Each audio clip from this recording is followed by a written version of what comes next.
What it do, you already know, man. Look, you might find this shit far-fetched, you know what I'm saying? But this story I got coming to you right now, this shit exclusive.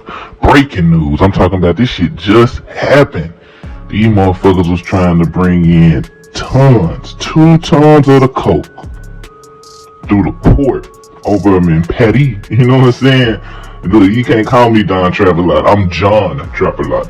Louis, you hear me? You know what I'm saying? But I got a little news story, and then I'm gonna have the homie tell you what's up. Go. Du Havre en début de semaine. 2 tonnes retrouvées dans un seul conteneur pour une revente estimée à 130 millions d'euros. Et Pierre Bazin, 2 hommes de 22 et 41 ans ont été interpellés et mis en examen hier. Oui, c'est à la suite de plusieurs renseignements que les gendarmes localisent le conteneur transportant les 2 tonnes de stupéfiants. Et au cours de l'enquête, ils observent que les trafiquants ont recours à un procédé inédit sur ce port, selon le colonel Joël Kerlot, commandant de la section de recherche de Rouen. Ce qui est intéressant, c'est la manière d'opérer avec un conteneur clone qui a été mis sur le port pour réaliser une substitution afin d'éviter les contrôles. Mais le tour de passe-passe ne fonctionne pas, les gendarmes ne perdent pas de vue ce conteneur rempli de cocaïne en provenance des Antilles. Le chauffeur a été interpellé, ainsi que le docker qui avait assuré la manutention. Et ces 2 personnes ont été déférées et placées effectivement en détention provisoire. En mars dernier déjà, 2,7 tonnes de cocaïne avaient été saisies sur le port du Havre. Now I'm with my boy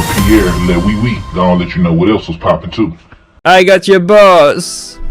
Yo, check this out. 2 guys just got busted big time for moving drugs on a whole other level. We're talking organized smuggling, criminal conspiracy, and sneaking dangerous stuff into the country. Paris prosecutor Laure Becquois dropped the news, saying these charges could land them up to 30 years behind bars.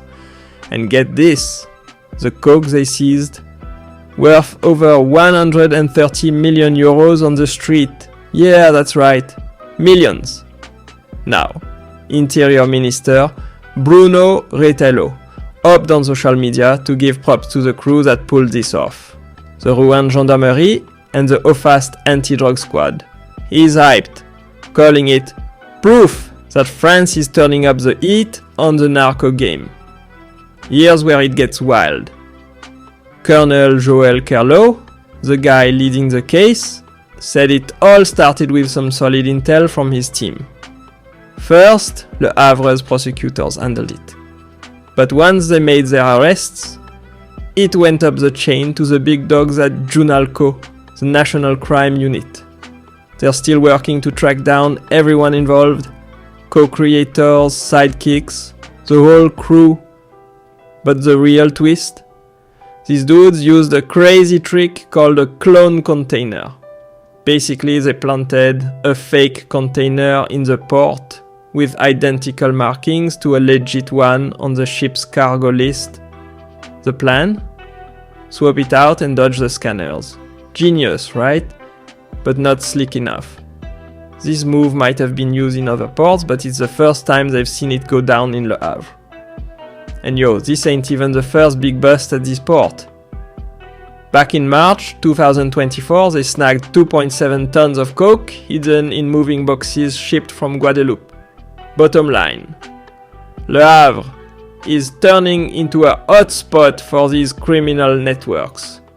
But with moves like this, the French authorities are letting them know this ain't a free pass. The game's getting tougher, and they're coming for anyone in the mix.